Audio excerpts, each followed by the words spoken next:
Rijkswettersteed ziet het toch vast personeel voor de vuurtoer op Schiermonnikoog. Nou zitten er vaak nog vuurtoerwachters van de Brandaris op Schielge. Er waren eerst plannen om de toer op Skier te sluiten, maar die binnen van de baan. Er worden nou zo'n vaste krachten zocht. Bij Monnikebjorn binnen van de morgen 2 nieuwe sluisdwarren in de Grachtsluis hongen in opdracht van de stichting Waterschapserfgoed. De sluis uit 1930 wordt op initiatief van mensen uit de streek opknapt, zodat de historie van de Grutte Veenpolder weer zichtbaar wordt. Bij het loutere autobedrijf van Schaik kunnen mensen die tijdelijk geld nodig hebben haar een auto belienen laten. Als je 15% rente kan de auto dan binnen 4 weken weer omgekocht worden, of gaat er in de verkeer. Het bedrijf is ontnota het enigste in Nederland die dit docht.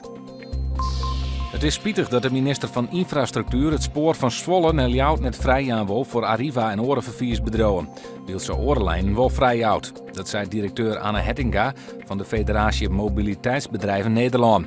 Nou is de NS nog verantwoordelijk voor het treinvervoer naar het noorden. Joen en vannacht op een Rijn. Ekmonier is het eerst net droeg, maar een beetje later zin hem even zien. Het wordt dan zo'n 17 graden.